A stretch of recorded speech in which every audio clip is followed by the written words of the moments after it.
When Jesse told me that that was going to happen, I wasn't terribly surprised. I thought it made sense dramaturgically. And then when I read the script, I found it shocking and emotionally devastating. I think most, if not all of us, can agree with Jeremy Strong there about his sentiment concerning Succession's most shocking episode. But one of the words that he referenced there is of particular note: dramaturgy. All of us who engage with storytelling are familiar with dramaturgy, whether or not we know it. Dramaturgy is the theory and practice of dramatic composition. It is a set of principles on how to draw out the most attention, emotion, and investment from those engaging with a fiction. To put it in its most basic terms, dramaturgy is simply the craft of creating drama. Now, dramaturgy as a concept initially started off set in the realm of plays and live-action productions all the way back in the 1700s, but the writing principles it encompasses are, of course, much, much older. And it's due to these long-held beliefs about narratives and storytelling and writing that we all have a kind of shared understanding of how stories should progress. Dramaturgy creates baselines such as having interesting characters to investigate along with the conflicts that they are going through. We all know that stories need rises and falls, themes and tones and messages, introductions and climaxes, twists and revelations, transformations and deaths. How each individual story chooses to handle each of these narrative components is completely up to them, but for the most part, this is the secret formula that comprises all contemporary storytelling. But every so often, you get a spill of chemical X into that formula. You get something added that's antithetical, that's opposite to tradition and guidelines and expectations, something that goes so far against the grain that it feels strange to even consider, yet it produces an end result greater than anything that you've been accustomed to. That is what Logan Roy's death is. It is anti-climax, without lead-up or circumstance. The episode is a deviation and repudiation of nearly every traditional writing rule there is.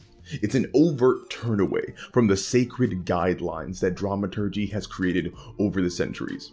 Yet, paradoxically, and as Jeremy Strong said, it is still dramaturgy. There is no other option for it to be because of how it created drama.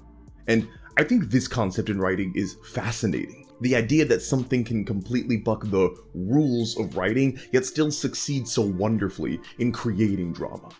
So if you'll bear with me for the next 10 to 15 minutes, I'd like to dive into what exactly Succession did in Connor's Wedding, why it works so well, and how you aspiring writers can accomplish it yourselves. Is he gone? I don't want to bullshit you, Ken. I think he went. I think he's gone. Deaths in narratives are not new whatsoever. I'm sure if I asked you to think of an impactful character death, you could come up with one almost instantly. I know I can. And since character deaths have been such a mainstay in storytelling since, well, honestly, the beginning of language, there are a lot of guidelines around them.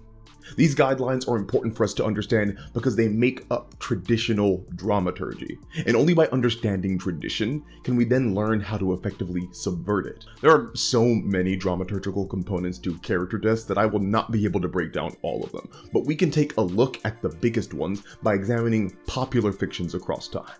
Now, for the purposes of maximizing audience investment, character deaths are often portrayed and focused on in an emphasized way. Take Romeo and Juliet, for example. The titular characters don't just die quietly off screen with gentle tears in their eyes. The death of the characters are the climax of the narrative, the pivotal moment of the story, and therefore is emphasized to exaggerate the circumstance. Romeo and Juliet give speeches, they fall out, they drink poison and get stabbed. We are with them in their time of greatest pain and see the struggle that they go through nearly from their perspective. A guideline in dramatic writing is to play up the drama of death. The epitome of this is the famous last words. The drama of the scene is maximized by giving the dying character the chance for one final message.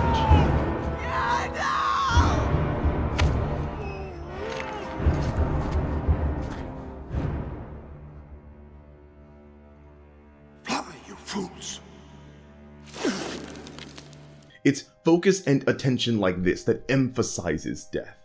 Staying with the characters seems like a no-brainer because it kind of is. When Thanos had to sacrifice Gamora, it didn't happen off-screen or with little fanfare. It was an entire drawn-out scene where we came to witness the pain that both of these characters were going through. And speaking of Thanos and Gamora, that brings us to our next dramaturgical principle, lead up. Almost every single major death in a dramatic narrative has some type of emotion-defining lead up. This is so that when the death occurs, we as the audience understand the context and weight of the death, and in the best case scenario, we become invested in the character so that the death feels like a real loss. For Thanos and Gamora, this lead up came in the repetition of scenes that showed their closeness, some more overt than others. We got Gamora joining Thanos as a child, Gamora weeping when she thinks she kills Thanos, Thanos protecting Gamora from death by Quill's hand, and Thanos giving Gamora care and food while torturing his other daughter. Each of these scenes were meant to show we watchers the troubled connection that these characters had and the complexity of their relationship, culminating fantastically in the eventual character death. Imagine how much less powerful this scene would have been had the previous lead-up not been included. And lead-up goes nearly hand in hand with the next dramaturgical aspect, foreshadowing. We can look to The Dark Knight for this example. In many cases, the foreshadowing of a major character death is meant to establish the thematic message of the narrative. For The Dark Knight, we can look to one of the thesis statements of the film. You either die a hero or live long enough to see yourself become the villain. This is of course said by Harvey Dent, the optimistic crime fighter who eventually turns into the criminal Two-Face. The fact that Harvey himself delivers this line and then follows this exact plotting, death included, is not only meant to create a holistic feeling for the story progression, but to turn the plot events into an overt parable of morality. Remember, most stories are meant to represent a stance or an outlook on some aspect of life. They are not meant to be seen necessarily as one-to-one comparisons to reality, but it's through their exaggeration that we can more easily take away life lessons. Foreshadowing establishes these lessons early, and the character death allows us to see the full consequences of not heeding the lesson. Dyna guy. Oh, he had a great look. Oh, the cape and the boots. No capes.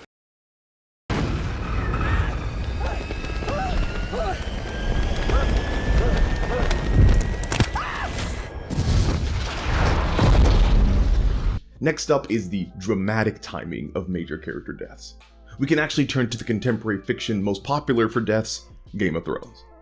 The timing of deaths is very important because usually they must correlate with the most dramatic moments of the narrative.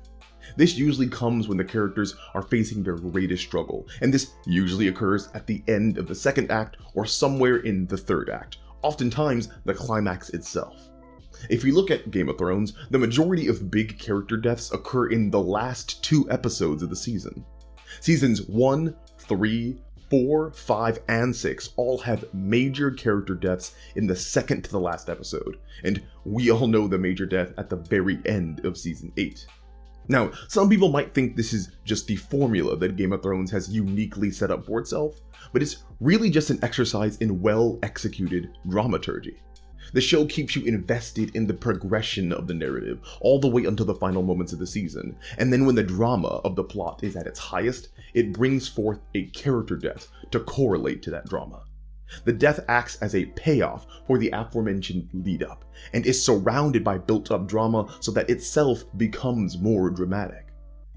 And for our last discussed aspect of dramaturgy, character deaths largely are used as pacing tools to speed forth the narrative to showcase the aftermath of what the death means for the overall story. Here we can look to Breaking Bad, so spoilers ahead. Many, if not all, of the major character deaths have a time skip immediately after them. Instead of just sitting with the characters and their new grief, we are taken to whatever part of the story is most altered or affected by the death. This is a pacing tool that keeps the narrative moving because, again, if the death takes place in the climax and has outside drama fueling it, the narrative demands movement forward. This is why character deaths usually happen at the end of episodes or acts, because they behave like natural breaks in the story progression where the screen can just go black. When all these major components come together, emphasis, lead up, foreshadowing, timing, and pacing, you get the vast majority of narrative deaths. This is traditional dramaturgy in action. But as you might have noticed, none of this is what happens concerning Succession's shocking episode. In fact, every single one of these aspects doesn't appear. If we think back to the episode and actually apply traditional dramaturgical guidelines to it, we get something very different. We get lead up and foreshadowing, where Logan complains of slight chest pains and coughing for the first 2 episodes of the season. He could become more concerned about his legacy and how he will use the remaining years of his life when the sale of the company's done. Then there would be emphasis, where we're with Logan on the plane, seeing him struggle, collapse, and need oxygen.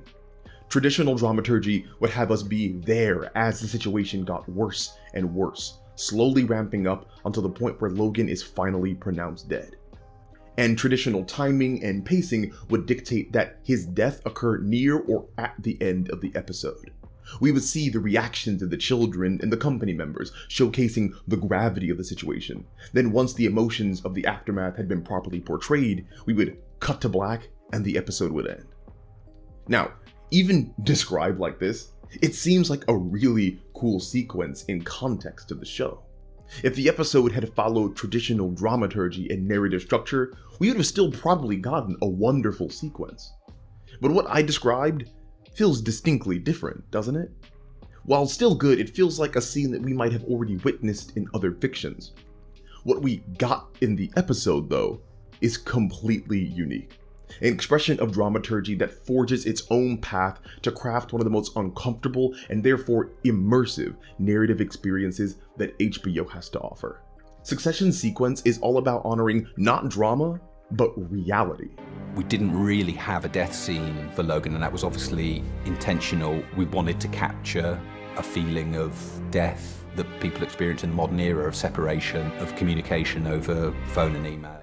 What the creative team wanted to do was draw us in by making this tragedy seem as believable and understandable as possible. It needed to be real. Real life deaths sometimes don't come with lead up that you could piece together. Sometimes they don't come with foreshadowing that gives them meaning or themes. Sometimes death is just death. Sometimes we don't get a moment of emphasis with our loved one or the ability to hear their dramatic last words. Sometimes death just happens and we just have to react to it on the fly, our hearts raw and our minds unsure. That's what the sequence is meant to represent. These things happen in all our lives, with our parents or anyone you love, anybody in your life, and something happens and they're just gone. Dramaturgy, by definition, is based in structured, logical creation of dramatic tension.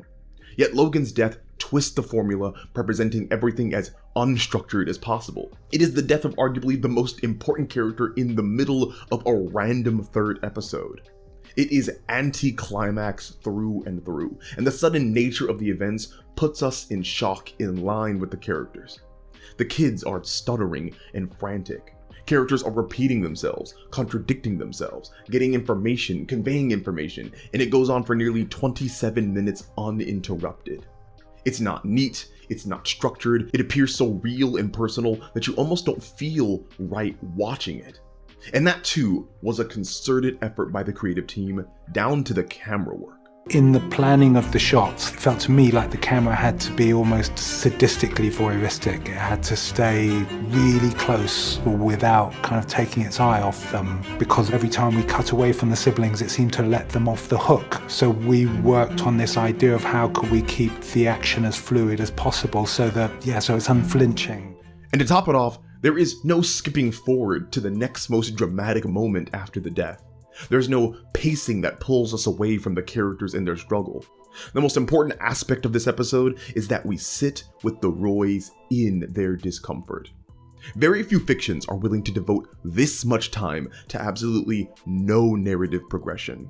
But here, It's an exploration of the negative space, the time between drama, where the mundanity of simply coping with the unexpected reality of death allows us to see the true human emotions come forth. We relate and believe on a level that pure drama could never allow, because emphasized drama always comes off as innately a heightened version of our experiences and what we can relate to. But this is as close to home as possible. Any of our parents could die with us only hearing them through a phone. And that's the realism that pulls us in so deeply. Except here, the emphasis and exaggeration comes from how the Roys can't even properly grieve because of the markets and the Waystar stock. It's such a sad moment, not only because of the unexpected loss, but because of how detached they have to be so soon after it. But do not be mistaken, this is not an easy task to pull off for a writer. Succession found success with Anti-Climax in non-traditional story progression because as a show, it had tread off the beaten path with its dialogue and plotting since the very beginning. Its tone allowed for such a sharp left turn. Other narratives might not be able to get away with such subversions. Take Game of Thrones, for example, so spoilers ahead. It bucked traditional dramaturgy by having Stannis die off screen with little attention or emphasis. Did that make us feel more connected or feel more realism? No, because it betrayed the dramatic nature of the show. The same thing happened with the Night King. Arya killed him with little lead up at all, taking the place that everyone thought Jon was poised to have. Did that work? No, because no matter how subversive you are, the duty of a writer is still to give the audience what they want, just not in the way they expected it. Succession had a purpose and a plan for every deviation it chose to do. It showed the fragility of life, the callousness of the market, the frantic nature of loss, and the gross feeling of watching something so personal unfold. Guidelines for creative writing and narratives and drama are extremely important for those looking to create enjoyable stories. But just as important are those narratives that forge their own path with the bravery to be different from tradition. Even though we can never write anything truly new, we can always endeavor to put our own unique twists on stories and sequences close to our heart. Storytelling must always be evolving in order to keep up with the ever-changing experience of human nature. And sometimes as writers, that calls for us to dive into genuine discomfort, not because of a love of pain, but because there is beauty in truth. Succession's final season is already shaping up to be a roller coaster of a show and one of the best dramas that HBO has to offer. And now, hopefully, you all have just a little bit more knowledge and appreciation about how insane what they pulled off just was. Anyway, thanks for watching all the way until the end. If you like what you heard, make sure to subscribe, leave a like, and a comment. If you really want to be a homie, check out my Patreon or my website for editing services or my books. As always, it was a pleasure, and I'll talk to you all again soon.